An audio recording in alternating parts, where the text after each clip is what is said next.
Senior Secretary, Ministry of Commerce, Government of the People's Republic of Bangladesh, will share the session.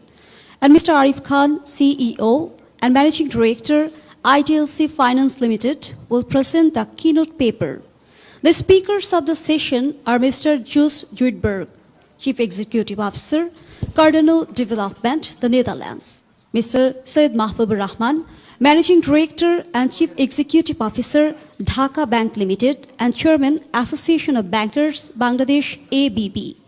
Dr. Faisal Ahmed, Chief Economist, Bangladesh Bank, Mr. Hitoshi Hirata, Chief Representative, Japan International Cooperation Agency, Bangladesh Office, and Mr. Manmohan Prakash, Country Director, Bangladesh Western Mission, Asian Development Bank, ADB. I request our respective session chair, keynote presenter, and speakers to come up on stage and take seats. Thank you all for joining here us today, and we are looking forward to a knowledgeable discussion on the infrastructure development in Bangladesh and future aspects. I would like to request the session chair of the session, Mr. Shubhashish Bose, to take over the session.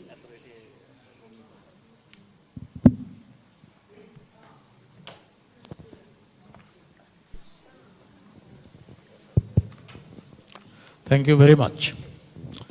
Good afternoon to you all. It's my great pleasure and honor to be here as the moderator of this session.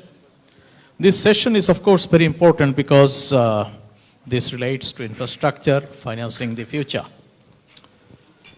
I welcome the keynote speaker and the speakers, especially very warm welcome to Mr. Arif Khan, who is the Chief Executive Officer and Managing Director of IDLC Finance Limited.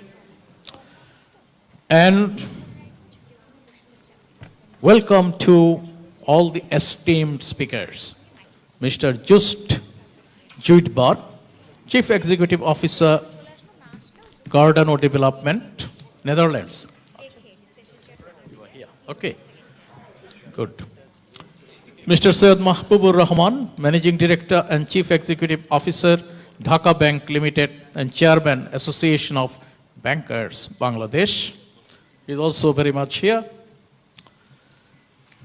Dr. Faisal Ahmed, Chief Economist, Bangladesh Bank. Mr. Hitoshi Hirata, Chief Representative, Japan International Cooperation Agency, JICA, Bangladesh Office. Mr. Manmohan Prakash, Country Director, Bangladesh Resident Mission, Asian Development Bank.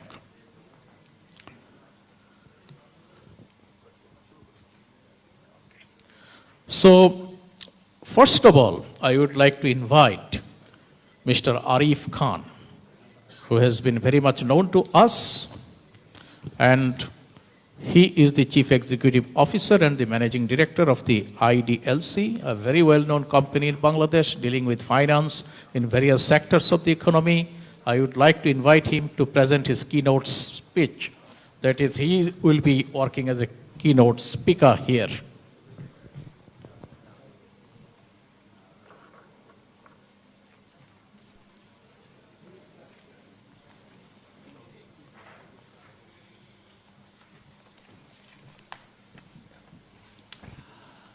Thank you very much. Bismillah ar-Rahman ar-Rahim, and good afternoon to all of you. Very well distinguished moderator of today's session, Honorable Secretary of Bangladesh Government, Ministry of Commerce, very renowned personality with wealth of knowledge. And the distinguished panelists sitting here, all of them are actually, by their own name and deeds, are very much known to our ecosystem regionally and internationally. So it's my great privilege to stand in front of you today to discuss about the infrastructure Bangladesh. And we all know that we are talking about the infrastructure needs for Bangladesh and the question how to finance that infrastructure. So I will gradually unfold my experiences and thoughts about how to go about this. To start the discussion, we first need to understand where we are now and what are the gaps and how to resolve the gap. Where we stand, we all know that this year our current GDP growth rate stands at 7.86%. But if you take the average of last one decade, it is almost 7%, which is one of the fastest growing economy in the entire Asia Pacific region. The per capita income has moved up to more than $1,700. And I think that the catalyst of this development is the prudent leadership of the current government and the private sector investments. Look at our development strategy and scenario. Bangladesh has invested last year $6 billion, which is around more than 3% of our GDP, actually, which is 3 times higher than the money we used to spend just 7 years back. Our annual development plan last year is around $20 billion. It was 10 years back, it was less than $7 billion. Our garment export is now more than $30 billion. We have seen 8.7% growth. Our remittance is almost $15 billion, still here also 17% growth. And the very late, to stop the economic scenario projection, very latest report by HSBC, the global financial institution giant, they said that Bangladesh will be the biggest mover in GDP ranking in the entire world by 2030. In next 12 years time, Bangladesh GDP, which is now currently $300 billion will move to $700 billion, and the country's ranking would be moved to 26 from its current 41st level, which is a remarkable projection. And we all know that Bangladesh, whatever it achieved in the last 20 years, I think we are all believe that we are going to achieve this number, and because the giants in the world are believing in Bangladesh. Now, question is that we all know that in every economy, initially it is an agrarian economy, and then it moves to textile and manufacturing, and the next phase is infrastructure, and that's the topic we are talking here today, how to finance that infrastructure in Bangladesh. Now, what are the challenges of infrastructure financing? We all know that these mega projects that government has recently taken, Podda Bridge, Paira Seaport, Metro Rail project, Rupur, nuclear power plant projects. Government has established ITCOL, Infrastructure Development Company, Bangladesh Infrastructure Finance Company, PPP office. All the works are going on, but still there is a huge gap in our infrastructure financing. How to go about to solve that problem? Our development partners, JICA, World Bank, IFC, other DEG, everybody is working with us. Now, the next level question is that if we look into this figure, you see that Pakistan invests around 1.68% in infrastructure as a percentage of GDP, India almost 4%, Vietnam 5.24%, Cambodia 3.83%, Bangladesh 3.11%.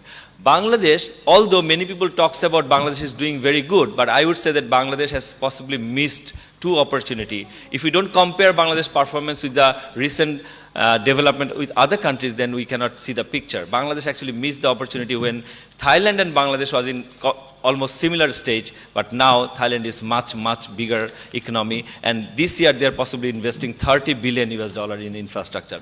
And recently another frontier market, Vietnam, we also compare with Vietnam, and if we compare with Vietnam, we will see that their investments in infrastructure is almost 6% this year, and we are still 3%. Now, how to catch up? And if we miss this bus, when everybody is talking about that Bangladesh has a favorable demography, in next 15 years we can have reasonable growth, like HSBC predicted. But the question is that how to finance that infrastructure fund?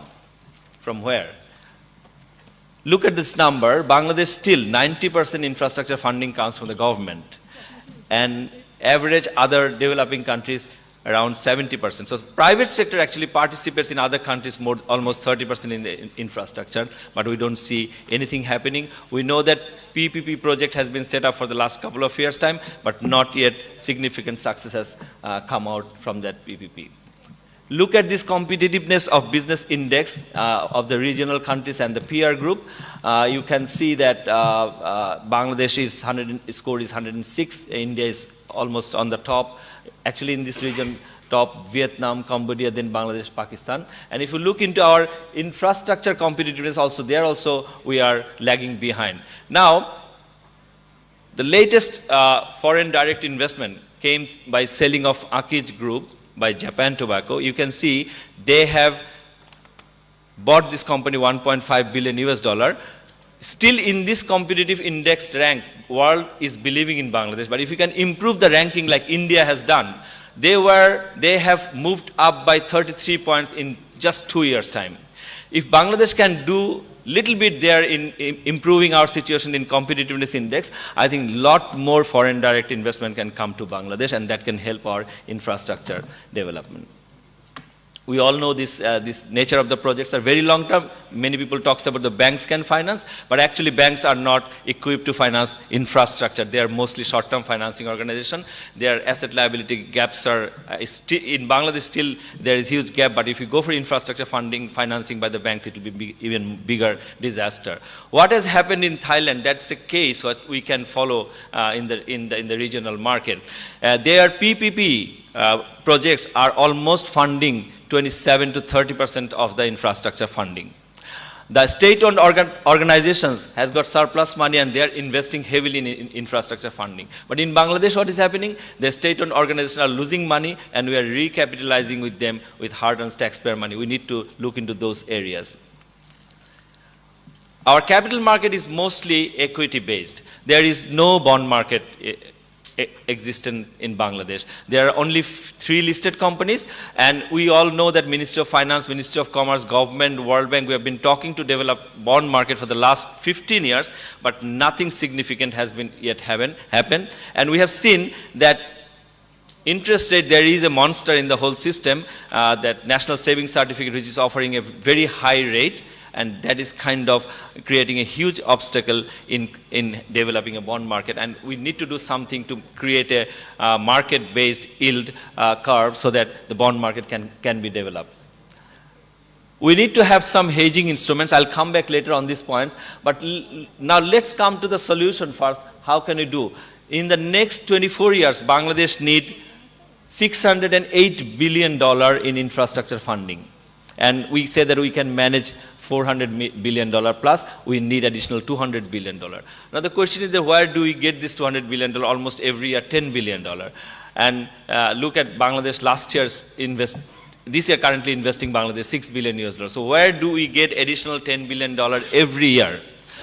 I can tell you the story, real story, that how can we actually improve our infrastructure funding gap.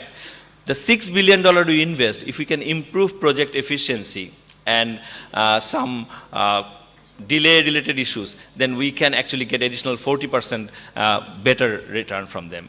If we improve our tax GDP ratio, which is currently 10%, and if you compare with the other regional tax GDP ratio, regional countries, you will see they are 14, 15, 16%. If we can reach to 15% tax GDP ratio, we can get huge amount of money which can be transferred to the infrastructure funding.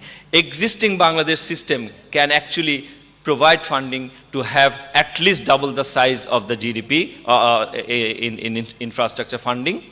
But the question is that we need to improve the system and to reduce some system loss. But the real issue is that how the bond market can be developed, that has to be designed by the government and has to be really looked into. Another source of funding for infrastructure, which we never discuss, is private equity industry and VC industry. If you look into India, every year they attract $20 billion in private equity and VC industry. And in Bangladesh, foreign direct investment only comes $2 billion. In last 4 or 5 years, average $2 billion. So $20 billion money comes to the country through the foreign investors through the route of venture financing and private equity. Where is the ecosystem for that? Are we really targeting that those foreign investors can come and invest? And you can see all these world-class companies created by the private equity and venture capital. What are the game plan for the government? Look at India. The Modi government has a dedicated office, dedicated interministerial board to help the private equity and VC industry, and from every corner of the world, money is going to India through this private equity and VC. I think that can be a great route. Even if we start today, in a couple of years' time, we can build the ecosystem. In 5 years' time, we can see huge influx of money will be coming to Bangladesh, because every international investors cannot ignore Bangladesh anymore of this 160 million population, where the per capita income is expected to exceed $2,000 by 2021. So it is a great country where people can have more business opportunity. Bangladesh can also think issuance of sovereign bond. We know that there was a discussion in the Ministry of Finance that whether Bangladesh can issue a $1 billion bond. We know that Taka bond. And we know that in India they have issued Masala bond. And when Chidambaram, the finance minister, inaugurated that, they all were so upbeat that how can they attract foreign investment, foreign bond in the country that helps the country for branding internationally, can have a rating internationally, so that private sector organization can also get higher amount of money. But there is a concern, everybody talks about if we raise money by issuance of bond, what will happen to debt repayment in future. But look at Bangladesh debt GDP ratio, which is currently 27%. And it was actually in 2002, it was 50%. Debt GDP ratio, but we have reduced it to 27%. In Thailand, it is 41%. So Bangladesh is actually in one of the most comfortable scenario in public debt to GDP ratio. We can actually attract more money through issuance of sovereign bond, and once government issues sovereign bond, we get the rating upgraded and we get a international exposure of Bangladesh. Private sector can also attract more money from foreign direct investors. We can also mobilize patient capital from DFIs. Actually, DFIs always look into that, what are the efficiency of the project implementation. We are listening to a lot of speakers in different time that Bangladesh project implementation experience is not that that encouraging. In many cases, we can improve. I think that's a huge area. Bangladesh government can also design some credit enhancement mechanism through which private sector organizations can also issue kind of 30 years bond and can participate in infrastructure, and government can design some credit enhancement scope, some guarantee, limited scale, which has been very common in Vietnam. Another model Thailand has adopted very significantly, that they invite foreign investors that come and build projects, and you operate the project and you collect the money through toll, and you repay you get your money back in 25 years, 30 years, and then you transfer. So build, own, operate, or build, own, transfer can be a huge source of raising money by the government. We all know that whatever happened in Thailand, in Malaysia, in Singapore, in currently happening in Vietnam, these are all known to us. I think Bangladesh needs to improve its overall diversity of funding sources in terms of infrastructure financing. And there are discussion in the concerned level that build, own, transfer things may not be good. Like there are certain concern that Chinese investors invested in Sri Lankan port, and Sri Lankan government could not pay the money, and eventually they bought the entire stake in that port. So these are very, very outlier examples, but there are many, many examples around the world that initially when the economy grows, they give this opportunity to the foreign investors, and they build the projects, and then they get the money, and finally they transfer it to the local people. So we need to find out the viable projects, in some cases manage its risk in terms of foreign exchange, indexed revenue by hedging mechanism, and also we need to sometimes make sure in certain private sector projects that the government can be a buyer and can ensure minimum guaranteed payments. I already discussed about the Thailand success stories and Vietnam success stories. I think the latest development in Thailand, what they are doing, they are coming up with Future Fund. It's a private sector fund. I tell you one example, that Jamuna Bridge is a successful project of the government. There are in India, when the Indian government needed money, they offloaded the Coal India 30% share, and they raised $3 billion. And they invested that $3 billion in other infrastructure projects. So Bangladesh has got many successful projects where we are getting cash flow.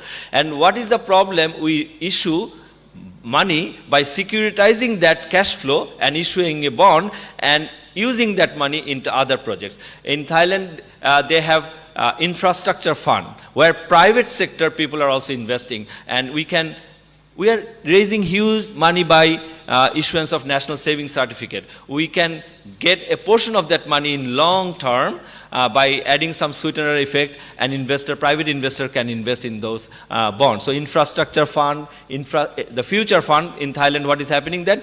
It's kind of a private sector fund and listing into the capital market, and like crowdfunding, common people are buying that bond and it's being traded in the market. So it's just the beginning. I'm sure that we have lots of options. We can improve the tax GDP ratio, we can improve the bond market, we can improve the quality of the project implementation, we can go for setting up infrastructure fund, we can go for securitized bond, we can also go for some project-specific PPP, private sector participation. So I'm sure all the topics that I have covered so far are known to all. Now the question is that we need to take a complete big picture and attack the problem. I'm sure what Bangladesh is spending currently, $3 billion, if we take all these measures, in 3 years' time, Bangladesh can actually take almost $10 billion projects.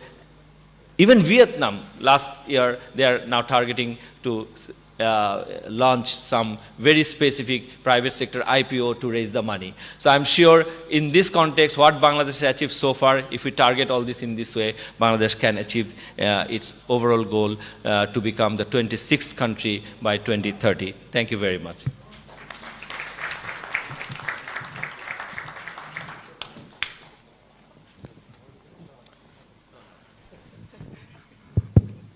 Thank you very much, Mr. Arif Khan, for your excellent presentation. We have learned about the standing of Bangladesh at the current point of time, and also the development projects that have been taken up by the private sector and public sector of the country. And our development story has also been highlighted by you. And how to face the challenges for financing infrastructure in Bangladesh, the various projects, mega projects that have been taken up by the government of Bangladesh, and the organizations you have also mentioned about who are actually financing the projects in Bangladesh. And you have also mentioned about the success story of Thailand, Vietnam, etc. And you have also mentioned about the gap, in the investment gap, which we need to fill in from reliable sources. You have mentioned about hedging instruments and also about the private equity, sovereign bonds, capital market development, etc. You have also highlighted on the build, own, operate system of financing in various projects in the country.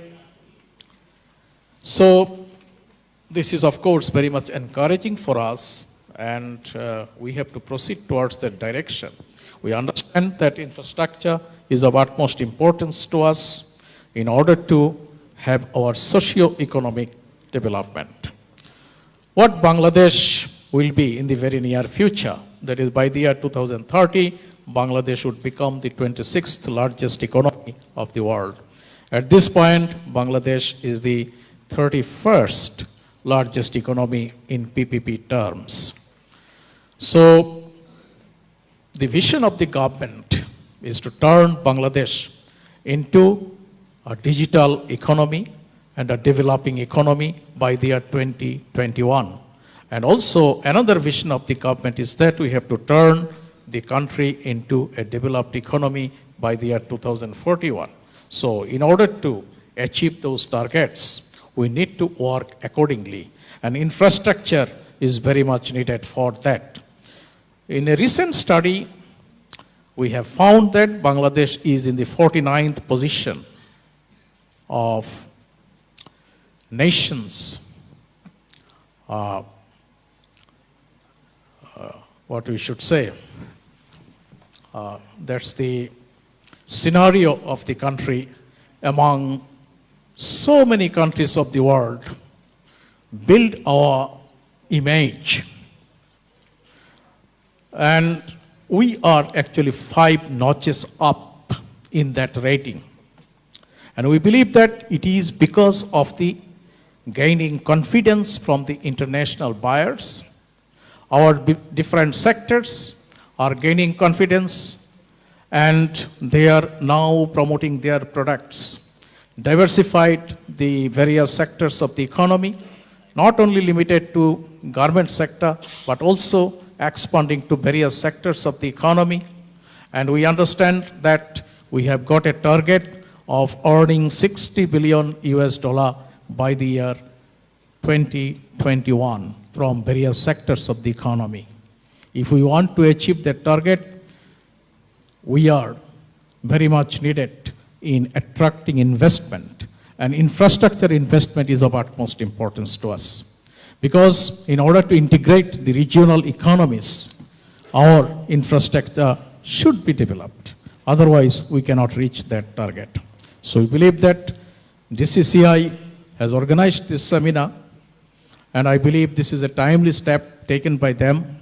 We have to attract foreign direct investment. We have to attract investment in our infrastructure, and infrastructure in Bangladesh is developing so fast, I believe. A lot of companies are interested in investing in Bangladesh. US companies, German companies, French companies are, of course, interested in the power sector, telecom sector, etc. So we believe that we have to combine the human capital with the infrastructure so that we can have rapid success in attaining that benefit. So I thank Mr. Arif Khan for his wonderful presentation. Now, I would like to invite okay. Our speaker, Mr. Just Juidberg, Chief Executive Officer, Corridor Development, the Netherlands, to make a remark on the keynote speech. Thank you. Yes, thank you very much. How to finance the missing billions. Indeed, and I take great note of your suggestions, Mr. Khan, and I have one more to make. Esteemed Chair, Mr. Khan, my fellow panelists, Honorable DCCI Chairman and members, the audience, good afternoon. My name is Joost Zuidberg. I head a group that tasks itself to provide risk management products to investors, whether they are local or international, so that they can invest in meaningful infrastructure in developing countries. We do this all over the world. We have a particular focus on this part of the world, South Asia, Southeast Asia, as well as Sub-Saharan Africa. And you have heard my colleague Nishant speak in the previous session. We ask ourselves this question all the time. We find that the situation that I find in Bangladesh is unique. We see the same in a number of larger African countries. We see the same in a number of Asian countries. And we have an interest to push or to explore a solution which is to use the local capital markets for the simple fact that if that is successful, it has a number of features that are more sustainable than others. If you use local capital markets, you're naturally in the local currency. Tenor becomes, once accepted, a lot easier to do, and it is certainly more resilient in the face of crises that happen from time to time. Local domestic investors tend to keep going with their interest rather than international investors then no longer being interested. However, this is not an easy task. As the previous session also showed, the local financial system in most developing countries is not equipped to understand, assess, structure the credit risks associated with very long-term investing in infrastructure. On the other hand, infrastructure investments are demonstrably the least risky to invest in a country that is in its way of development. It is certainly better than investing in corporates. And so on the one hand, you have an asset that looks proper for institutional investors, and on the other hand, you have a catalyst requirement. And we believe the catalyst could be a guarantee instrument which can be scaled so that at the start, the credit risk is either zero or minimal, and then you can see whether interest develops further. It is our proposition, if you remove credit risk from the equation and essentially issue a AAA rated local bond, you can hope that volume will be unlocked faster and hopefully fast enough. This is a model that we have actually implemented in Nigeria. It is functional since about 1.5 years ago, and it's done its first transactions. It is a guarantee institution that is funded by capital from the Nigerian institutional market, predominantly the Nigerian Sovereign Wealth Fund, assisted with Guarantco, and has a capacity to transact $1 billion equivalent, purely targeting its own institutional investor market.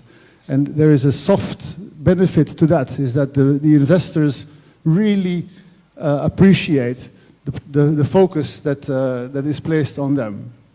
And therefore, the mentality changes. And the Nigerian pension funds are now looking at investment a lot different than what they did before. It's no longer a problem, it's an opportunity. And the reason I'm here today is that we are planning for a number of visits to Bangladesh to see if we could maybe replicate this model. And if we can, again, the idea is we will look for Bangladesh equity to take the risk of credit away from the pension funds, who can then invest in a AAA paper, hopefully at the scale that can assist in filling that gap that Mr. Khan is talking about. Thank you very much.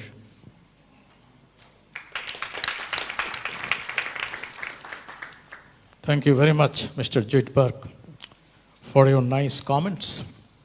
You have mentioned about the mitigation of risk, of course, and also to follow the international global system to replicate in Bangladesh in a proper way so that we can have benefits. We understand that the economic benefits and commercial benefits, those are very important to take into account. And infrastructure financing will require billions of dollars. Structuring financing will need commitment from three main stakeholders: private sector, public sector, and the international development partners.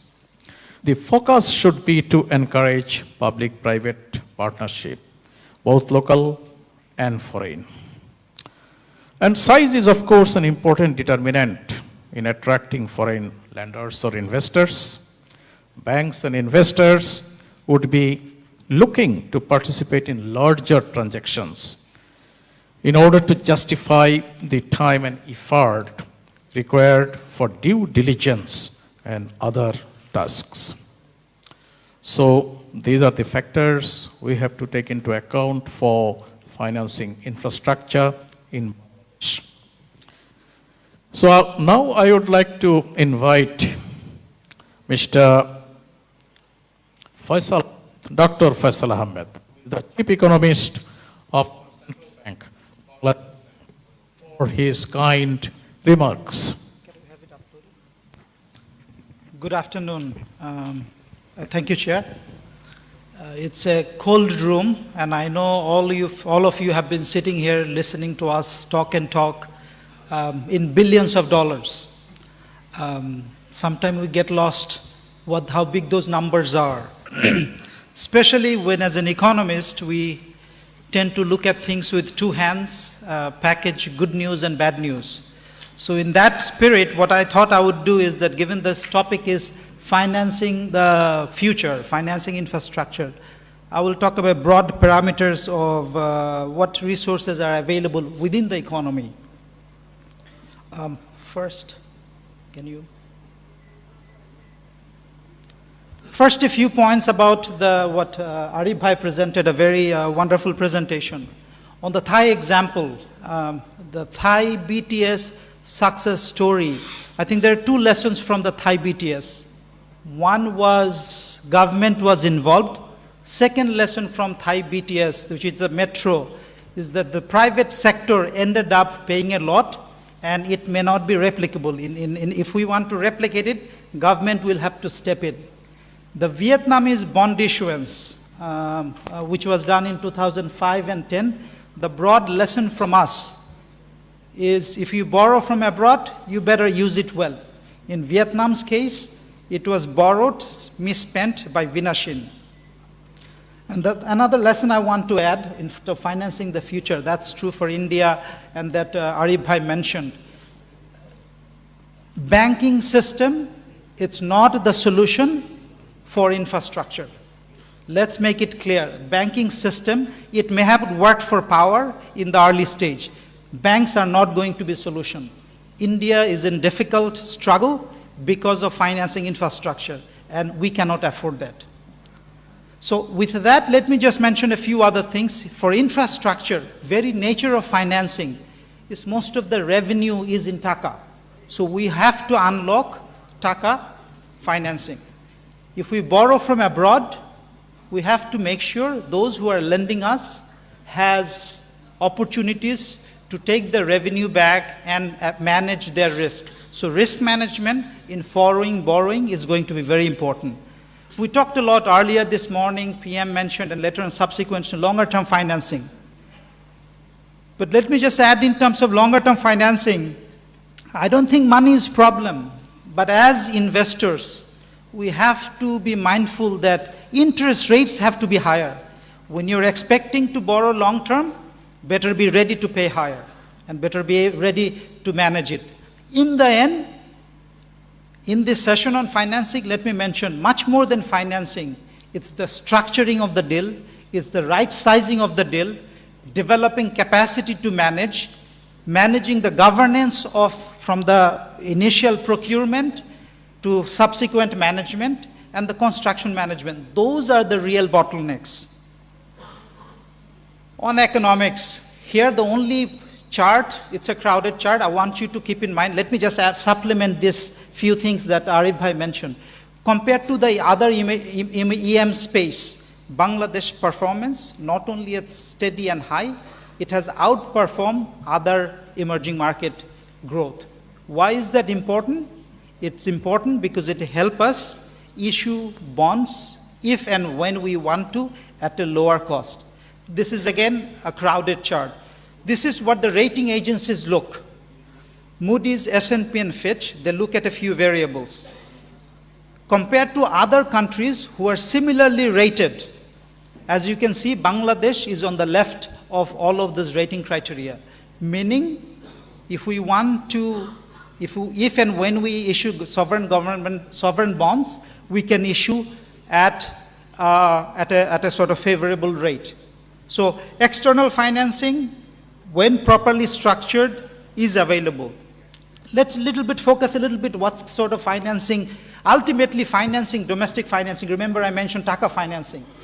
How much savings we have within the economy every year. This is Bangladesh savings rate relative to other Southeast Asian economies. The main thing to keep in mind from here, Bangladesh's domestic savings is more than $90 billion. So if we can tap in, the savings is quite enough. Our investment is also quite high, but without infrastructure improvement, the productivity of this is going to be an issue. How is this, our investment currently financed? You can see Bangladesh is in red. Only a small part of our financing is going through the formal financial system. So there's a tremendous market development agenda that we have to work on if we want to upgrade the amount of financing. Arif Bhai and everybody mentioned about the bond market. It's a paradox. We have one of the highest savings, more than $90 billion of savings every year, but we have one of the smallest bond market. I think it's not one reason. There is policy gaps, there is market issues, there is market infrastructure issues. We need to all simultaneously work on all of them. Don't let an economist or a consultant tell you fixing one thing will solve all of it. It's a collected problem. It's very much like solving the traffic problem. Capital market, you also know the story, but this is what we'll have to work on, both on bond and the equity market. In the next 5 to 10 years, this has to be a bigger part of the agenda, and governance is going to be a key part in sort of solving it. Trust and governance. There is no quick, easy way to fix this. Finally, this is, I feel slightly bit nervous in a DCCI conference to share this chart, but let me do it anyway in presence of the President. So this is our tax revenue relative to GDP. We don't have to move to improve our tax collection to advanced economy. If we just get to India's level, every year you will have more than $20 billion of additional public resources to spend. Even if you spend half of it, you have additional $10 billion. If we improve our tax collection, and I believe our entrepreneurs are more capable, more competent, more successful than Nepalese entrepreneurs. If we get there, I don't want to sound nationalistic, just stating out a fact. If we get to Nepal's level of collection, $25 to $30 billion of additional revenue every year, and some of that can help catalyze a far larger amount of private sector financing, and if you talk about PPP financing VGF, viability gap. A lot of gloomy news. Let me end with the last bad news and one quick good news. Last bad news, look at our FDI. Bangladesh is in red. This is in terms of GDP. This is Wendy had earlier mentioned, relative to some of the East Asian, Cambodia, Laos, that's where Bangladesh is. We will need FDI, not so much for money, but for technology, for management, and for knowledge, for the skills. We will need that. I think one strength we have, which I call density dividend, population density provides unique returns, opportunities, and also challenges for infrastructure management. It increases the return if we price things properly. It also creates a little bit of challenge. Hopefully we can manage. So with that, let me conclude. Thank you very much.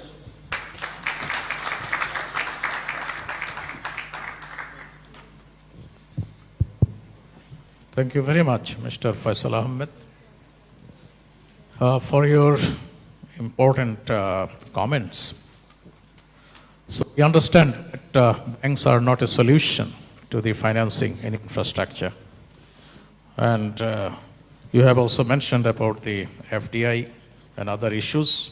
And we believe that we would be able to formulate our policies in such a way so that we can invite foreign direct investment, we can build up our infrastructure, and we can have instruments can finance in an. I would now like to invite Mr. Hitoshi Hirata, Chief Representative, Japan International Cooperation Agency, Bangladesh Office, for his kind remarks. Can I use this? Thank you, Mr. Chair. Thank you, distinguished guests and participants. After following the Faisal's very good presentation, and I just would like to move back to what we should focus in the infrastructure development. I would like to highlight we should focus on the growth enhancing infrastructure. And as Mr. Chair said, the good infrastructure investment and the human capital investment is very, very important for this country to reach the goal by 2041, as Madam Hashina said. So I would like to highlight this point. Very good growth enhancing infrastructure we should select. So how we can select the good financing projects? Actually, we don't have many bankable projects. of course, the huge demand we see, but there is not so many good bankable projects. There is an issue, and there must be many things as a government and public sector can do, and of course, development partners like ADB and IFC, JICA, we can do. And such how to say, the institutional and the policy arrangement have to be well prepared. And also the good predictable market and transparent selection is also very important. And of course, the good feasibility study to select the good bankable projects also very important. And to support such good financial feasibility studies, the long-term master planning is also very important to diffuse the information to private investors. For example, in power sector, there are a long-term power development plan 2016, which covers the demand forecast by 2041, and which show the direction and the policy actions which will be taken by the government of Bangladesh, and that can form the ground for the market for private investors. And I just would like to pick up one point in the power sector development plan, which shows the power demand by 2041. But there is based on the energy saving by 20%. And so we assume the 20% of energy conservation. But if we cannot, the another 20% of investment to create the power generator is necessary. So we have to combine this good planning and also the policy action to facilitate the energy savings. So those two sides are very important. And also how to create a bankable project. It is very good to keep the good dialogue between government and private investors. So this is a very good example to keep the very good dialogues. And I believe that the private investors have many challenges, so such information should be taken very well, and government should select the good policy actions. And yes, my last point is, which is related to the Faisal's comment, to increase the fiscal space is very, very important. Well, gap filling fund, of course, there is one measure, but also if the number of the PPP projects is increasing, the contingent liability the government have to face. So in order to make a fiscal cushion to respond to such liability, again, to increase the fiscal space is very, very important. So I would like to conclude. We are very positive, and from JICA, we have already supported some PPP projects in Bangladesh, and I believe the number of the PPP projects will be increasing, but proper government support to make very good policy actions are very important. Thank you.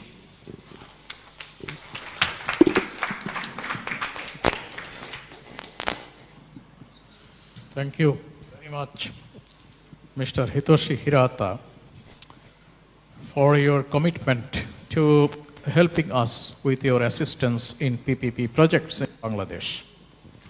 You have mentioned about the feasibility study of various projects in Bangladesh. Proper feasibility study has to be conducted, of course, and we have to look for very viable projects in infrastructure. And you have also mentioned about our dialogue with the private sector, because government has to continue dialogue with the private sector in order to reach a consensus how to reap the benefits from the projects. And as we have heard before that banks are not a solution to the problem, so we have to look for partners, mainly individuals, companies, etc. And since Bangladesh is going to be a developing economy very soon, that is after 2024, so we can build our image and we can attract foreign loan, etc. And I believe that the rating will also be much higher that time. Thank you very much, Mr. Hirata. Now I would like to invite Mr. Syed Mahbubur Rahman, Managing Director and Chief Executive Officer, Dhaka Bank Limited, for his kind remarks, please. Thank you, Chair. Distinguished panelists as well as the distinguished guests sitting in front of us. In fact, after listening to everything, what you have heard, especially from Faisal as well as Arif Khan, I don't have too much to say because they have addressed everything what I wanted to say. And the last thing I want to speak about, Hiroshita has already said that. So I hardly can say anything. Nevertheless, in fact, the country as a whole since independence has done really well.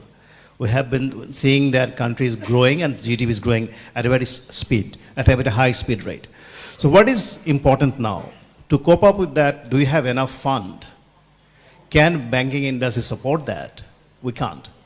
We have seen in the recent past that because we are having a higher credit growth over the deposit growth.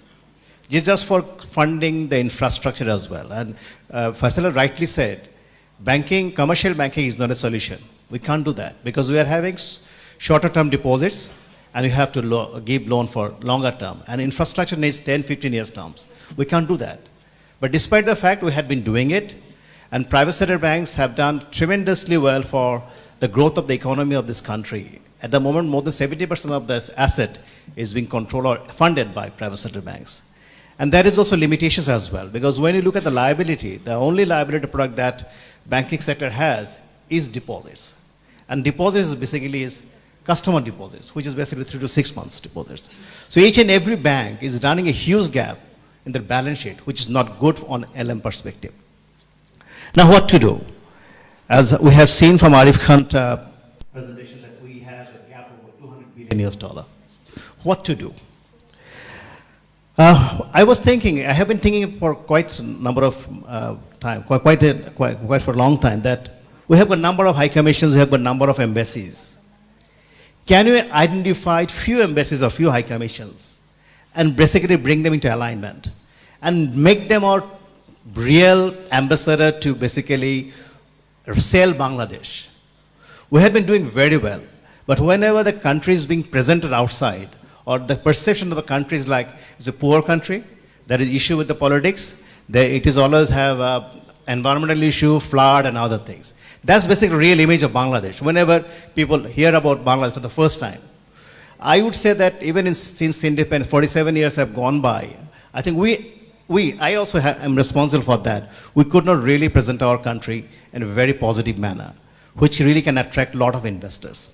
But despite that, because of the effort of the government, which you have seen in the last few years, that they have really been pushing digital economy, digital automation, and bringing in investors, and also developing infrastructure, especially in terms of economic zone. That's very, very important, because we as bank have been getting a lot of inquiries from number of investors, and they are looking for land.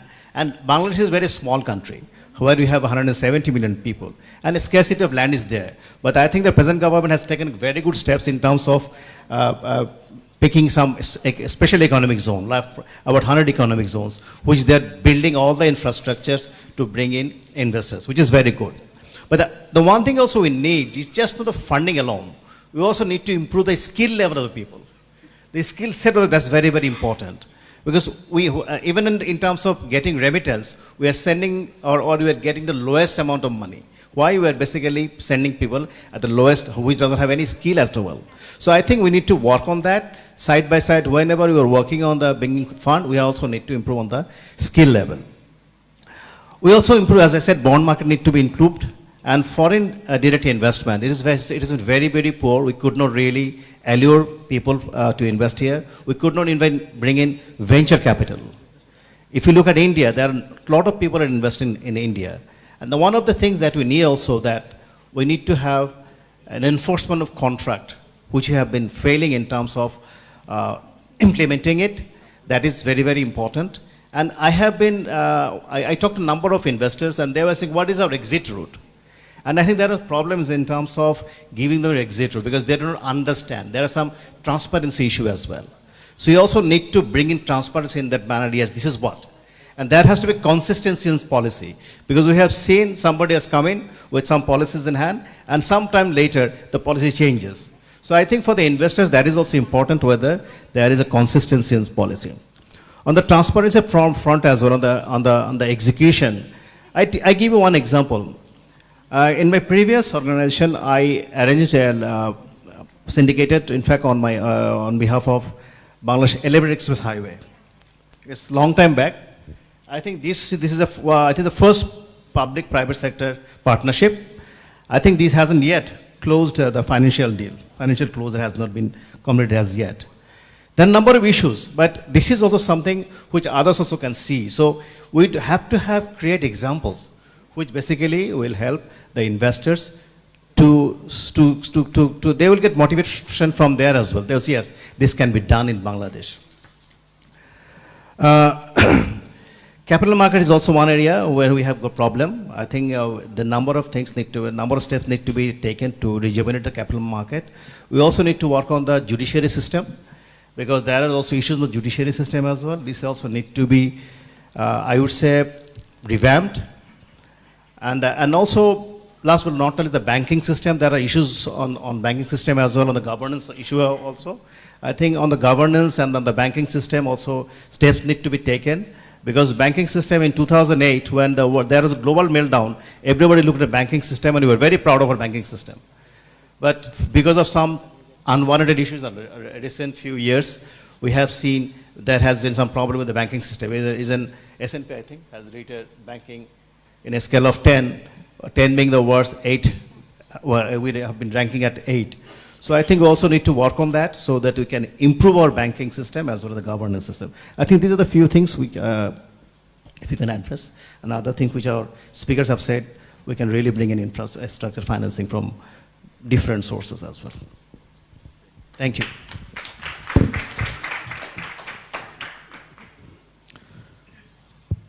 Thank you very much, Mr. Syed Mahbubur Rahman. You have highlighted so many points which are very much pertinent to our present scenario of infrastructure financing. You have mentioned about the role of the embassies. I believe the role of the embassies should be much more what it is today, because we have to build the image of the country before the foreign investors or lenders. And they are the ambassadors who have to highlight the country, who have to build image of the country before the foreigners, so that they can be attracted in investing in Bangladesh. We have also got a very flexible investment policy, but that policy is not known to many people of the world. We have got SEZs, special economic zones. We have got export processing zones. We have got private economic zones in the country. And of course, the policy is very flexible. Any amount of money could be invested in Bangladesh, and dividend is fully repatriable. And after winding up of the company, the capital could be repatriated in cash or in capital machinery form, whatever it is. So these are facilities which have to be placed before the people in order to allure them to invest in Bangladesh. You have also mentioned about the predictability of the policies. Yes, we are actually doing in that respect what we can do, because we have got some policies which are for a period. That means export policy for a period of 3 years, import policy for a period of 3 years, but we have got our Finance Act, which is amended every year. The corporate taxation structure, etc., that is actually amended every year. So it is because of the needs of the government. And you have also mentioned about the judiciary system, good governance, etc., which are of course very much needed for building image of our country. I thank you very much for your valuable comments. Now, I would like to invite Mr. Monmohan Prakash. He is the last speaker, and I believe that he would give us his valuable inputs for guiding us in the very near future. Thank you, Chair. First of all, my sincere thanks to DCCI for organizing this very timely event. You know, future is the most beautiful word. It represents hope, aspirations, and dreams. Financing the future is even better, as it is about what kind of Bangladesh we need for our children and grandchildren.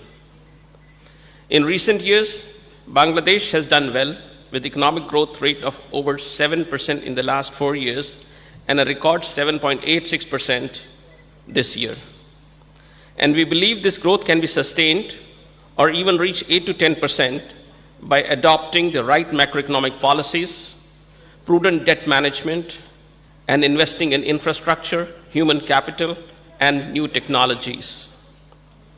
Today, I will focus on infrastructure investments. Currently, Bangladesh spends about 3% of its GDP on infrastructure, but 80% of the spending is provided by the government, 9% by the development partners, and 7% by banks and financial institutions. Private investment and foreign direct investments are very small.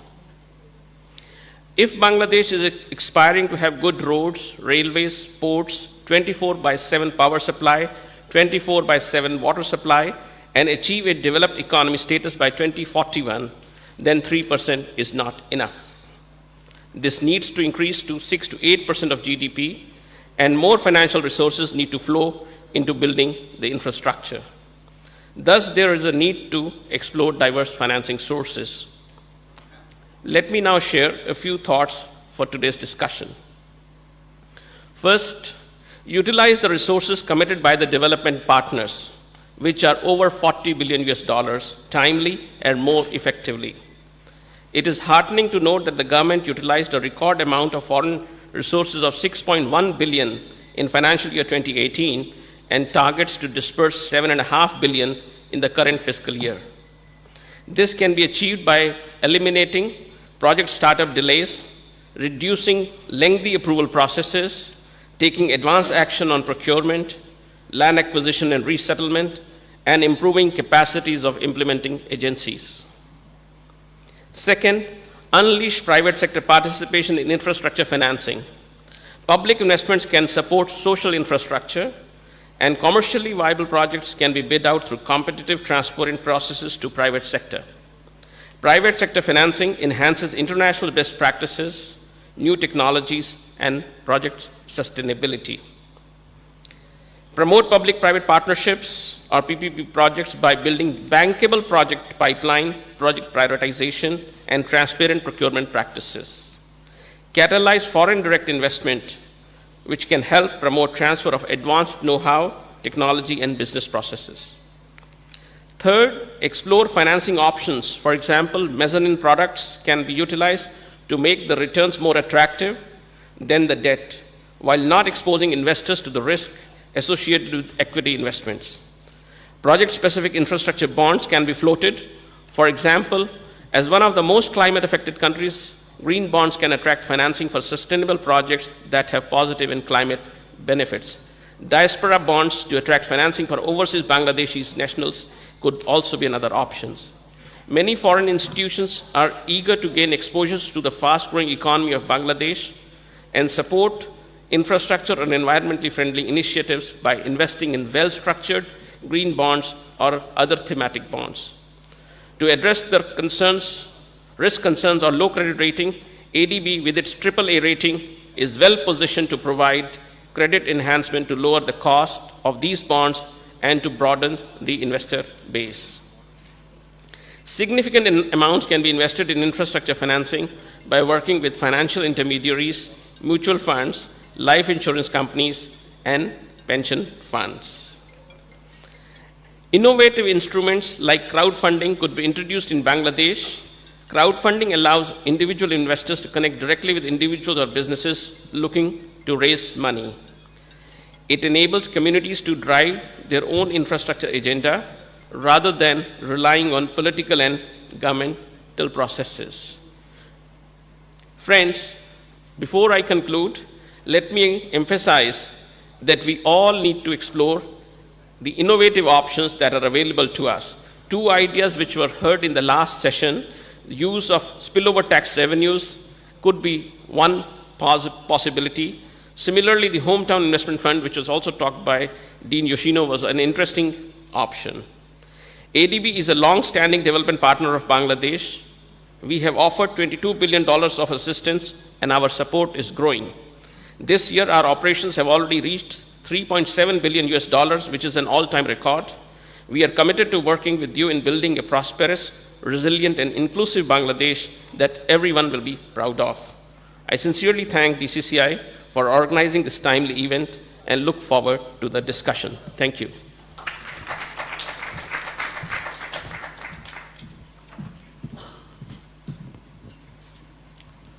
Thank you, Mr. Manmohan Prakash, for your valuable comments. I believe that Asian Development Bank has to play a very pivotal role in the development of Bangladesh. You have already supported various projects in Bangladesh, and some are, of course, in the pipeline. And among the successful IPPs, Magna Guard Power was supported by the ADB and the Infrastructure Development Company Limited. And some other projects were also successful. Haripur Power by FMO, Dutch government agency. NEPC by OPIC of USA, Overseas Private Investment Company of USA. Khulna Power Company Limited by International Finance Corporation of the World Bank.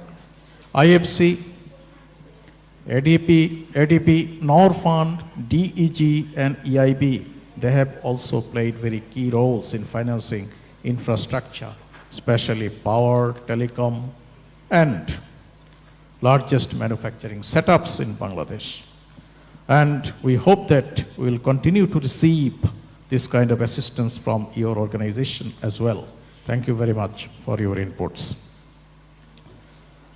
Now, we have to go for question-answer session. We have already got 3 people who are willing to ask questions. First one, Mr. Afsar M. Uddin, Chief Executive Officer, PPP Authority, Prime Minister's Office.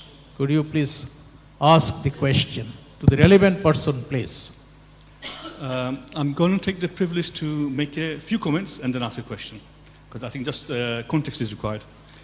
Firstly, thank you for talks, Arif Bhai. One of the things you mentioned was that PPP has been going for a number of years, but nothing really has come out of it. Mr. Hiroto, in your speech, you also mentioned the need for a very robust regulatory framework to ensure bankability of projects in order to make it happen. And this, I think, gives you the classic challenge of doing PPP. There's one group of people are saying, where are the projects? Let's make it happen right now. There's another group that says, actually, it must be structured properly for us to invest. So what we have been doing in the last few years is actually creating the regulatory framework that the government believes that the country needs to make sure that successful projects can be put in place. Now, I'm pleased to actually mention that the work we've done over the last 6-7 years has actually been globally recognized. As in, just a few days ago, I came back from Australia, where the Bangladesh PPP Authority was given, the first prize for the best PPP authority in Asia Pacific. And hopefully tomorrow I'll be handing that over to the Honourable Prime Minister. That's it. Now, this is very important. It's not that winning the prize that's important. What's important is the recognition that the regulatory framework is deemed as one of the best in Asia Pacific. Because what that does is gives confidence to the investors in terms of the framework that we have set up. Two more comments and then my question. I agree with Faisal in terms of the localization. There are too many examples worldwide that people think just bring them over and apply to Bangladesh. It doesn't really work. You have to look at the local context and put that into that context. However, I think, disagree with some of the points you made about there's no role for commercial banks in PPPs. I prefer to rephrase it in a slightly different way. I believe that the commercial banks and lenders have a role as part of a package of facilities that need to be provided in PPPs. Yes, long-term financing banks doesn't really fit in, but you have short-term financing, you have working capital requirements, you have refinancing and what you call hard perms and so on that you need to do. So I think there's a reason that all the banks need to come together. And now for my question, I think, and also I think what I feel is the biggest challenge for PPPs that exists is how do you best leverage financing in infrastructure? So how do you best leverage financing in infrastructure? And let me explain to you the context of my question. For PPPs to work, all the projects will actually have some impact in terms of the point that Mr. Hiroto mentioned about contingent liability. So if you want to do PPPs and you give guarantees and sovereign guarantees or payment guarantees or foreign currency confirmations, all of these will actually add up to liabilities. So government needs to identify the projects that will give the best socio-economic return. So that's the first point, is how do you determine which projects should government do? Once you've decided that, then the question then becomes like, if the multilateral banks support government by giving the sovereign loans for investing in projects, that can be a crowding out of PPP projects. There are many projects that could be done on a commercial basis that after getting sovereign lending actually goes through public funding and sovereign public limits are used up. So a port project, a road project, a power project that is sovereign funded through a multilateral finance, that is actually crowding out on the market. So again, how do we address that issue in terms of leveraging? One second context in terms of leveraging is that in terms of the decision making of projects, is there a way to blend this sovereign and multilateral support with private financing? Is there a way where government can borrow money from multilaterals on a project? Let's say half the money is borrowed from multilaterals, and the remaining half is actually raised from the markets. Then suddenly a $2 billion infrastructure requirement suddenly becomes a $1 billion private financing requirement, and $1 billion is coming from the markets. Is that a model that we can use, and is that something we should perhaps encourage? Thank you.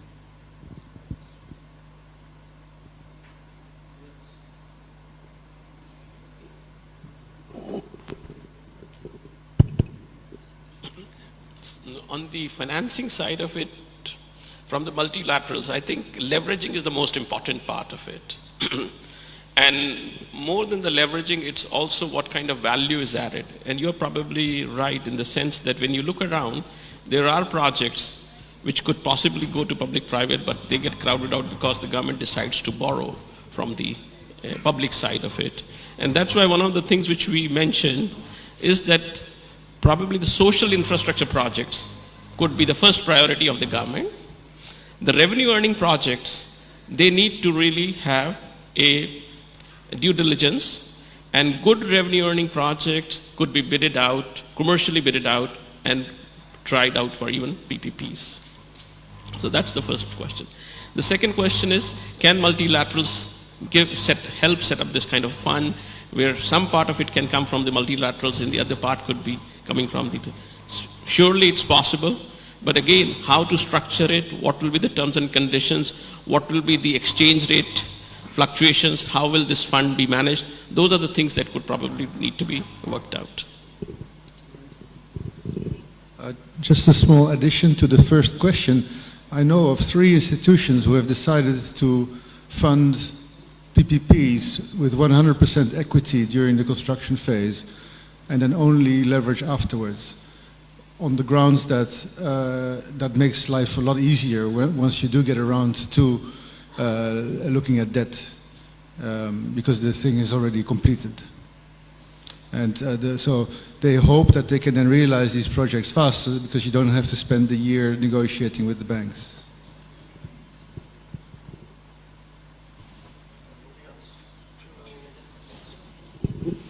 Thank you, Afsar Bhai. I know that he has been doing really good work in setting up this PPP office in Bangladesh, has been struggling for last 3 years and has done great work. And as you said, that we are all happy that it has been awarded as the best PPP office by the Australian Authority. The point I was trying to mention is that maybe there is a communication gap. The market do not really understand that what big infrastructure projects are being carried out through the PPP engagement. So I'm sure that we need more engagement with you, and we all expect that you come up with the real office, and which you are surely in its way. Like in Thailand, I have seen that 25% of their infrastructure fundings are coming through PPP route. So you can also give us that kind of result. We have all good wishes for PPP office. Thank you very much.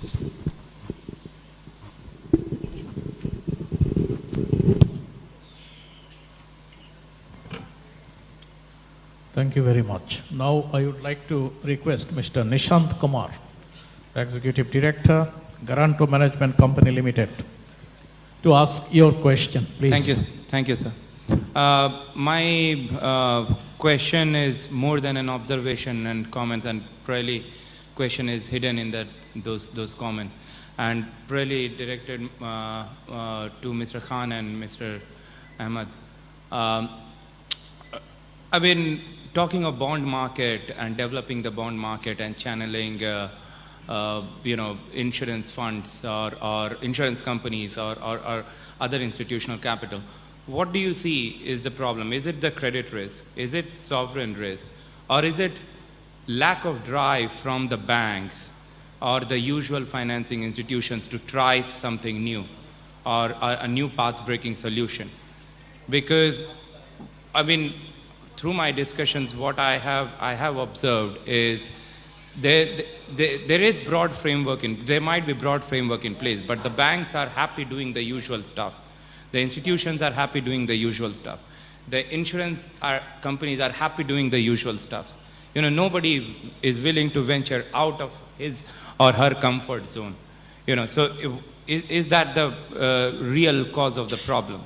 It's very easy to blame the government and the policy. It's also about the financial institutions themselves also taking some drastic step to change the world, if I may use that term.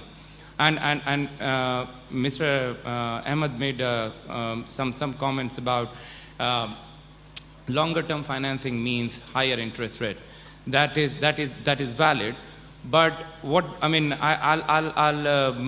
probably give empirical evidence. we recently guaranteed the first ever 7-year offshore INR bond, by a company. Supranationals have done that for longer than 10 years, probably. But from a corporate, it was first 7-year offshore INR bond. And IKEA invested in that instrument. And at a rate which was fixed for 7 years at a very attractive rate. And their proposition to invest was that they find as long as credit risk can be taken care of, they are happy with that kind of return. And that credit risk probably can be mitigated through credit enhancement or similar scheme. So this is probably my question, observation to both of you. Thank you. May I answer the first part of the question, that whether there is any lack of drive from the banking and financial service executive to really develop a bond market? I think that is definitely partly a case, but there are a lot of other factors which Mr. Faisal Ahmed has mentioned. It is actually the overall ecosystem. There are a couple of issues needs to be taken away. IDLC has been issuing bond for last 10-15 years, and we were the first securitized bond issuer in the country, and that was a very struggling task for us to issue a securitized bond. Now what happens when the corporates we go for, give them advice to issue a bond, they actually are not that much interested for basically two reasons in most of the cases. It is very easy to get money from the banking system in Bangladesh. A large corporate just picks up the phone and calls the relationship manager, and he gets the fund in next 7 days' time. He doesn't need to open up his books to the public. Because the moment he wants to go for issuance of the bond, at least to some private investors he needs to open up, and public bond even more disclosure required. Number two, which is more even important, is that what is the coupon rate that he's going to get? Because to him, actually, at what rate he can raise the money from the banking system versus what is the bond's coupon rate. We have seen in many cases the coupon rate that we intend to offer and raise money. We have been struggling with many. Last month we closed last 2 months back we closed 7 billion taka bond for United Commercial Bank. IDLC was the lead manager. So it was a giant task for us to raise that money because all the investors were asking that this rate we are not comfortable because you need to raise the rate. But the question is the moment we need to raise the rate 100, 200 basis point, then he gets the money from the banking system cheaper rate. So why investors do not invest in our bond at that coupon rate? Because their cost of fund is high. And when they say that bankers, individual, why are your cost of fund high? He says that I have got alternative instrument where I get higher return. So there comes the market interest rate. There is no yield curve of the government securities in this country. We have not developed any yield curve for the last, we've been struggling. So even we are not interested, government, certain cases when we issued some zero coupon bond, government has given some fiscal advantage, and in just 2 years' time, suddenly NBR has changed the tax advantage and imposed something, a 2% transfer tax on this registration of the bond date. So this 2% transfer act kills the entire economics of the bond issue. So I can talk to you on this because I've been talking with the World Bank project for the last 15 years in many issues how to develop bond market. But there are some parts needs to be done by the government, some parts by the central bank, some parts needs to be done by SEC, some parts by NBR, some parts by us, and of course the issuer company also needs. So it's a total ecosystem needs to be organized. I'm sure that what we have seen in Sri Lanka or in India, we need to learn from there. So it's not only one party who's responsible.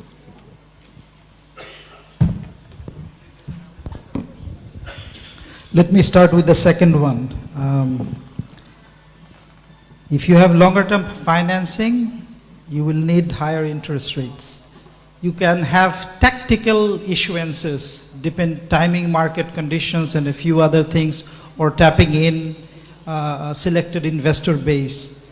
But longer term financing in a 10, 15-year horizon for a country like Bangladesh will require higher interest rate. There is inflation risks, credit risks, macro sovereign risks. So if you're talking about market pricing of this longer term corporate borrowing or even government borrowing, you will need longer term financing. So tactical issuances, 1 or 2 success cases, I would take some comfort from there, but a system cannot probably rely on a systematic slice of comfort. The first broader question is why the bond market is not developing. I think it doesn't have a single answer, and it also, the answer varies whether it's government or corporate. In the case of Bangladesh, in the case of corporates, why the corporates have relied on the banking system? Because that's where most of the money was, and that's where they could afford at a cheaper rate. And that's also, they probably didn't have to disclose. There is also a governance issues, right? They probably didn't have to disclose a lot of information. So the privacy issues, lot of liquidity in the system, and the rapid growth of the banking system skewed the incentive of the corporates towards borrowing. You did not develop the bond market because you did not need to. People like you and me who are writing consulting reports, they are busy saying you should. Corporate sector didn't feel the need, did not. Government case, government also did not need to borrow. In the case of that much. In the case of Bangladesh, Ministry of Finance has been relatively prudent, kept deficit below 4%. So they relied on tax performance, which has not in all been great, issuance a little bit of bond, and the rest to the national savings certificate. So public sector did not also need to develop. Now in the next phase, both of these games are not going to work. Private corporate sector will have to, they cannot rely on the banking system anymore for the there are now many billion-dollar companies, they want to borrow $500 million. Banks cannot do it. And here let me come back to what Afsar Bhai mentioned. What I intended is that banks cannot be the solution to this problem, can be a part of one of the solutions to those. Yeah? Thank you. We have one more question from Selim Akhtar Khan.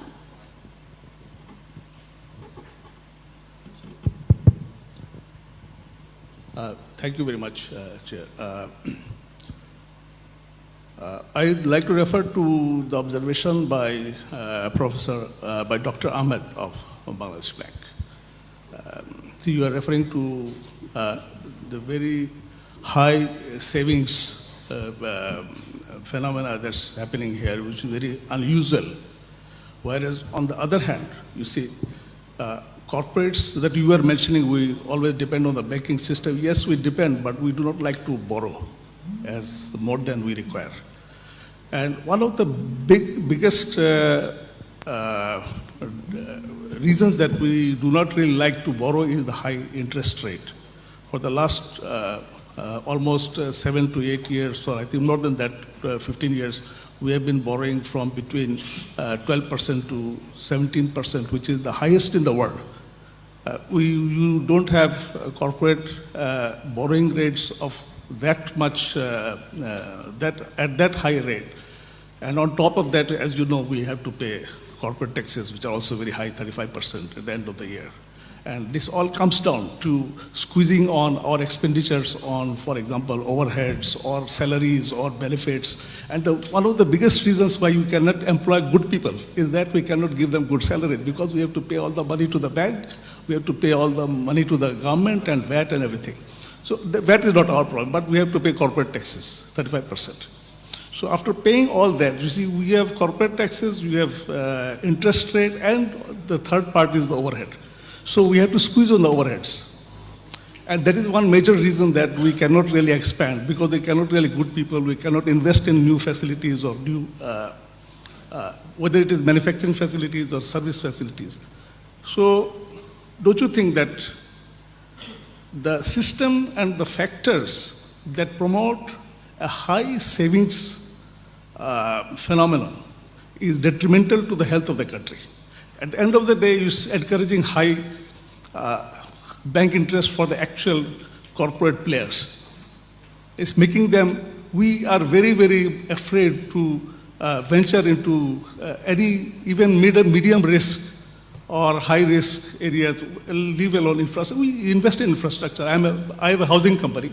We have companies which invest in transport, which invest, they like to invest. There's a huge scope of investment, but the reason we don't do it is the risk, which is disproportionately high because of the high interest rate. So, your views, Professor Ahmad, thank you. As I was listening to your question, in my head I was sort of thinking, how frank should I be when I would be responding to this question? Let me be very frank in answering the question. Your first part of the question was the unusual high savings rate in Bangladesh. Is it not unhealthy for the economy? I think the reason savings rate is very high in Bangladesh, not because of the corporates, but because of the very nature of the growth. Our growth is very bottom up. You see all this remittance coming in, and it has been an inclusive growth. That's why the savings rate in Bangladesh is high. Interestingly, corporates in Bangladesh are quite leveraged. The bigger ones are more leveraged. Unfortunately, we don't have a systemic data. But it's interesting, if you look at the behavior of the corporates, in the aftermath of the stock market boom, there was quite a bit of real estate investment. And since then, corporates have been over-leveraged. In terms of the interest rate, I think giving a number between 12 to 7% is probably less helpful. I think in economic terms, the importance is to focus on the real interest rate. Let's say if you're a good prime borrower, a year ago, you could borrow at 9%. A year ago, inflation was at 6%. So real interest rate was at 3%.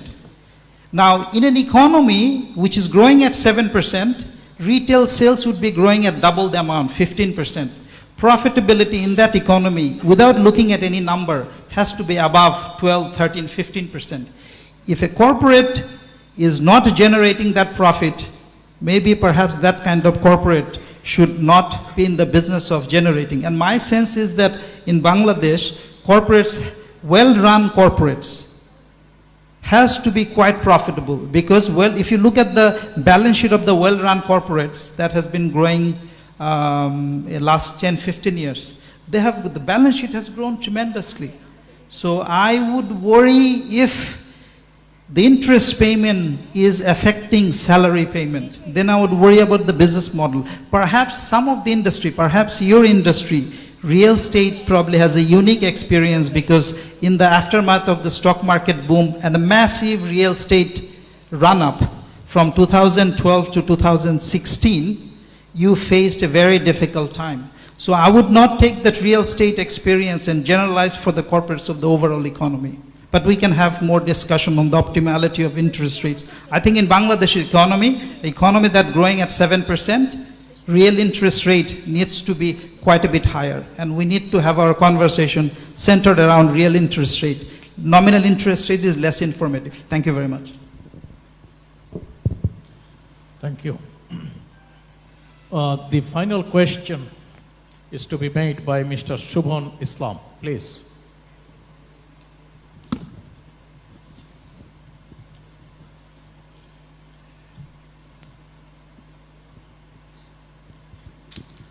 Hello, I'm an entrepreneur, and just like everybody in this room, a lot of my colleagues have a big dream to build $1 billion business. And my question is, my biggest challenge is infrastructure that we're all talking about. I'm hearing a lot of good thoughts, good proposal, 2 infrastructure sessions in a row, but the problem is the infrastructure is not growing fast enough. We are not able to attract the money. We had all talked about the problem, but just the money is not coming, the infrastructure is not growing, we don't have a deep sea port, that creates a huge lead time problem. The businesses that are moving from China, we are unable to take advantage of that. No matter how much we talk about the electricity, but the quality of electricity is not good, the voltage fluctuates, even on a 33 kVA industrial line, and we have a big trust issue on the global scale, which is our Bangladesh bank, central bank vault is not safe, SWIFT system doesn't work. Our banking sector, what shape it is in right now, we all know. Now, how we move forward? We have a huge potential. We have a huge potential to take this country long way. But how could we break the barrier and move forward realistically? Because I'm in a hurry. China, businesses are moving. We could take advantage of that, but we're unable to because of infrastructure. So please, can you give 1 or 2 specific examples, Mr. Faisal, Mr. Arif, and Mr. Bose, please, how we move forward? Yeah, very vast question. I'm sure it's, but you have seen already that 7 years back, our infrastructure spending, the number today, it is 3 times higher, $6 billion. There are progress. You have seen Bangladesh economy is moving to $2,000 per capita economy. You have seen that HSBC report saying that Bangladesh will be 26th ranked country in next 12 years time. Things are progressing, but as you said, we are in hurry, we need to do more, and we all agree, and that's why we are discussing here. And I'm sure the 7th five-year plan, the government is coming up. You will see more, we are seeing more and more infrastructure spending in Bangladesh. Even in power generation, 8-10 years back, we had only 5,000 megawatt power generation. Now we are almost 16,000 megawatt power generation, and there is a huge plan by another 5 years, we will reach 30,000 megawatts. So power, infrastructure, everywhere we need more money, but money is not there. That's the topic we are discussing here. So we need to develop a lot of things we discussed. So there is no shortcut to it. I'm sure that you will see more sovereign bond issuance, more PPP office-led projects, more private equity-led investments coming in, more foreign direct investments coming in Bangladesh. And of course, better project implementation and better tax GDP ratio. all this has to come together. I'm sure the discussion is now on, and everybody is talking about Bangladesh. If Bangladesh misses this opportunity to build the infrastructure, we will miss this opportunity again. Again, like Thailand and Vietnam, again, other countries will cross us, and we will just sit here. But no shortcut. I'm sure that all of us will talk the same thing. But we see the sign of hope here that at least in the last decade, Bangladesh is one of the major growth economy and coming up in the global map. Thank you. Let me first assure you, reduce your anxiety. Central bank's vault is safe. So with that, now that you are a bit, now that you are calmer, let me tell you a very simple reason why a lot of these problems will be solved. 10 years ago, you did not have a conference like this, or even discussion, frank discussions like this. If you don't believe that, given your tone of your question, let me give you a cynical answer to your question. There is a lot of money to be made. There is a lot of money to be made, and we live in a compact, crowded place with people who are incredibly individualistic, incredibly aggressive. Look at our entrepreneurs. Look at our drivers. They navigate risky environment far better than even a snake would, right? So my own belief is that the instinctive ability of the individual entrepreneurs, I think that if it cooperates with the government, I think there needs to be very close cooperation, not capture. There's a distinction between cooperation, coordination, and collaboration, not capture. And that's a big risk because the corporates have become very large. I think in the next phase of development, getting capture, policy capture is the big risk. So if there is cooperation, there is a lot of money to be made by many people, not just few, all tiers. And I think that's where I see the hope, that it's a certain time and there is a certain momentum. And I think I am quite optimistic. You would not have this sort of conversation. It's easy to be cynical. It's easy to be critical. But I think there's a lot of momentum and there's a lot of money to be made. I've been in the banking for more than 30 years. Even in the mid-90s, you remember the port was closed for almost 3 weeks. We haven't had a problem. We grew. In the mid-90s or late 90s, there was a syndication for only 40-50 crore taka loan as well. But look at now. What is happening? Even a single bank is doing business for 300-400 crore taka. That's what we have grown to. And the people are taking a lot of risk. We have problems, we have strikes, we have hartals, but despite that, we are seeing growth. And this is us, this is you who have done it possible. So I don't think there is any shortfall of funding or anything, whatever. It's just the intention and the passion about it. And the fund is there. Fund has not been a problem to come this far. So I think it is the intention, and as JICA's chief has said, the project has to be bankable. That's important.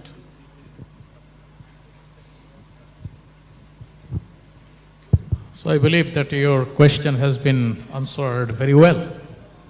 And you must be optimistic about the future of this country. Definitely you should look at the size of the economy. What you were at the time of our independence and now where we stand. So you can see the difference between the two. So I believe that Bangladesh has been branded as one of the next 11. You know that. And the economy was one of the fastest economies in the region. And once upon a time, it was used to be said that if Bangladesh can develop, then any country can develop. But the situation is not like that. So I believe that we should be optimistic about the future of Bangladesh, and we would be able to fulfill our vision 2041. And by that year, we would be able to become a developed economy. So I will not be speaking separately. I believe that we have come to the conclusion of this session, and I thank you very much. Especially, I thank the keynote speaker, Mr. Arif Khan, for his excellent presentation, and all the esteemed discussants who are present with us, and we owe to them for their valuable inputs that can guide us in the formulation of the policies of the government of Bangladesh. And also, I express my gratitude to the esteemed audience for their patient hearing. I thank you very much once again.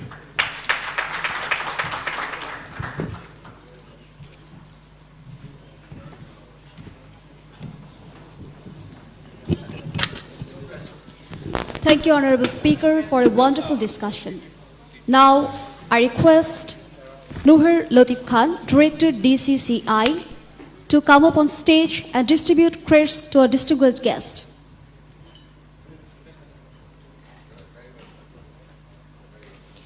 At the very first, I request Mr. Nuher Latif Khan, Director DCCI, to hand over the crest to our session chair, Mr. Shubhashish Bose, Senior Secretary, Ministry of Commerce, Government of the People's Republic of Bangladesh.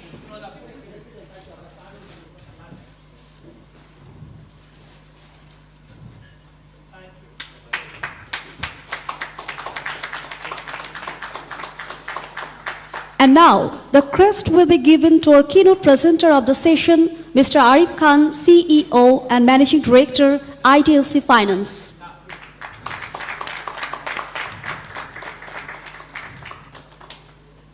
And now, I request Nuher Latif Khan, Director, DCCI, to hand over the crest to distinguished speakers. Mr. Jos Zuidberg, Chief Executive Officer, Cardano Development, Netherlands.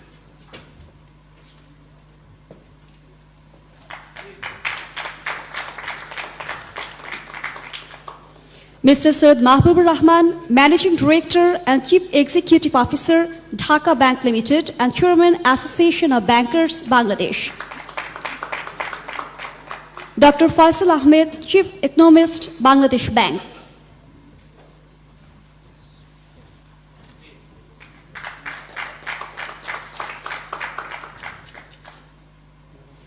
Mr. Hitoshi Hirata, Chief Representative, Japan International Cooperation Agency, JICA, Bangladesh Office.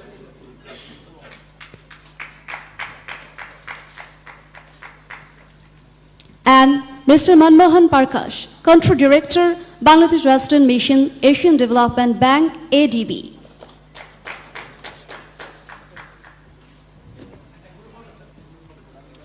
I request our speakers to remain on stage for photo session.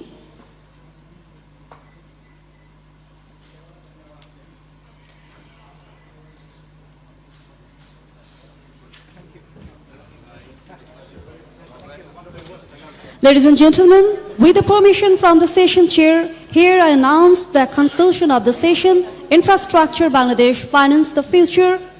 I hope our audience enjoyed this wonderful discussion. Our next session, Innovation and Digital Bangladesh, will be held after tea break at Hall of Fame. So you all are invited to join with us at the Hall of Fame. Thank you.